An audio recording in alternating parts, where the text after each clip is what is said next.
there, Zach here from The Amazing Basement Show. Today's episode, what we'll be doing is the Tony Scott effect. And if you don't know what that is, well, here's what we're going to be achieving.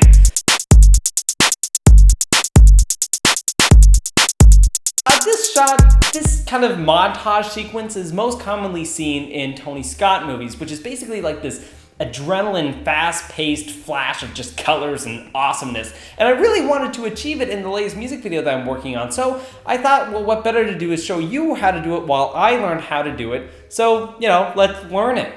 It's tutorial time! So what we're going to do is I'll show you the shot to begin with. So here is our beginning shot. And that's kind of the effect that we're going to try and achieve. Now, this is very basic, but you can kind of get the gist of this whole Tony Scott look. I always want to call him Tony Stark. It's a weird kind of thing. Anyway, so let's start off with our shot. In this case, what we're going to be using is this toll meter shot. So we'll bring it into our timeline, and then we have this right here. And just to originally start off with, this is all we have. I'm going to delete the audio just to make this easier for you. But play it, and it's just this bumpy shot of Miami Beach. So what we're going to do now is double-click our shot, and we're going to slow it down. We're going to go Composition, change Speed, and change it to about 70. Okay, that's just going to slow this guy down and just add a bit of a smoothness to it. And just, again, it's all about stylizing your shot. So whatever you can do to stylize it, go crazy. And you can do so many things. So what we're going to start off with is by cutting in random chunks. So we'll cut here within the first, 4 milliseconds. Then we'll cut here the next bit. And we're going to make around 4 cuts to this. So there we go. There's our first 4 cuts. Again, nothing really too crazy, not just yet. But what we'll do now is we'll lift our second shot up and bring our first shot over, lengthen it a little bit. And now with our second shot, we're just gonna go, make sure you have this guy selected right here. This is going to allow us, to lower the opacity of the shot. Another way to lower the opacity is double click, go into motion, click opacity, and you can lower the opacity down. What we're gonna do is look at your shot and lower the opacity to whatever does your please. I lower it down about 50%. So we kind of have it half sit. Now we have this weird kind of psychedelic feel, but just to add a bit of difference between the two shots, because they do line up every now and again, is to zoom this shot in by just pulling it wider. So now we kind of have this bit of distortion between the two shots, and they look quite different. So now what we're going to do is add a digital move into this upper layer by clicking this guy right here. Again, only Final Cut Pro can do this. Now make a keyframe, and then we'll go to the very end, and then move it slightly like that. Now, since there's nothing below it, we're just gonna have complete black underneath, so it's gonna make the shot darker, but we'll fix that in a bit. Anyway, so what we have for now is this. So, still pretty scary and still pretty spooky, but that's okay. Now what we're gonna do is we're going to press the pen tool, which is P, or we can click this right here, and we're gonna click it at the beginning point, or just when this shot ends, and we're gonna raise the opacity right up. So then we can add that shot fully so it's not completely dark. So now when we press play, we'll have that. So far, so good. So far, so good. Pretty good. Okay, now what we're gonna do is grab our third shot that we've cut, and we're gonna grab it and drag it onto the top. So we kind of have the staircase kind of look. And now if we go like this, we have the 3 shots and it plays kind of weird like that. This shot, what we'll do is we'll just zoom it in just a tiny bit. And there's already movement into it, so let's not add too much digital movement into this shot.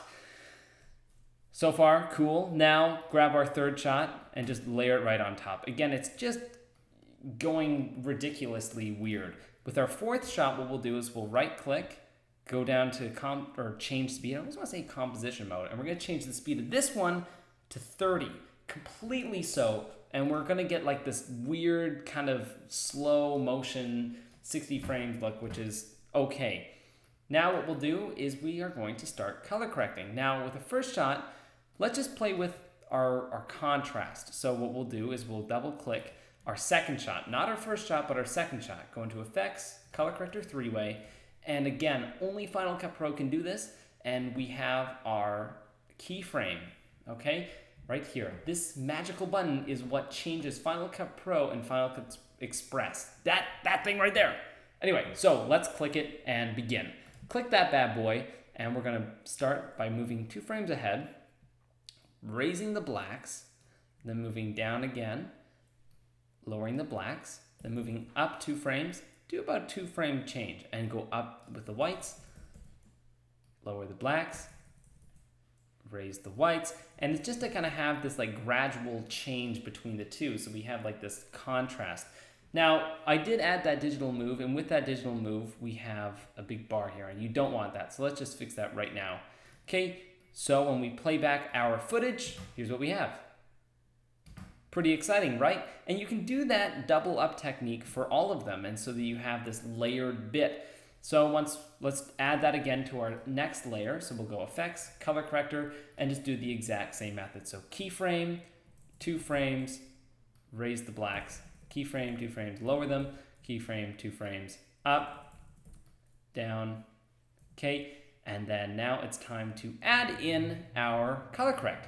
So whatever your style that you're trying to achieve, go right ahead. So we'll just do a quick color correct right now. Very simple. Visual. Let's raise our oranges, lower our blues, lower our blacks.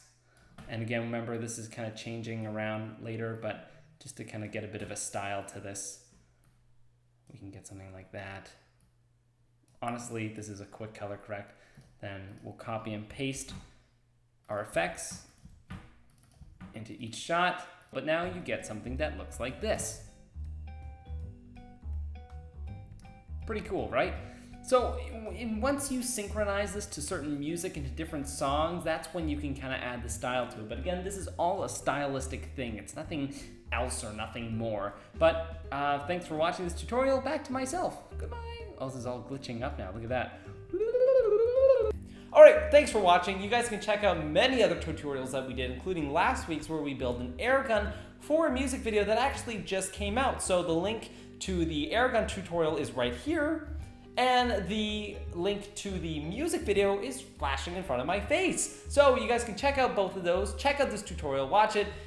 If there's anything you guys can learn from it or do whatever. I know there is already software out there called Twitch, which basically does the exact same kind of effect, but I'm a cheap loser and I don't want to spend that money, and I really want to learn as much as I can do in my software, so that's why I did it. So thanks for watching. See y'all later. Goodbye.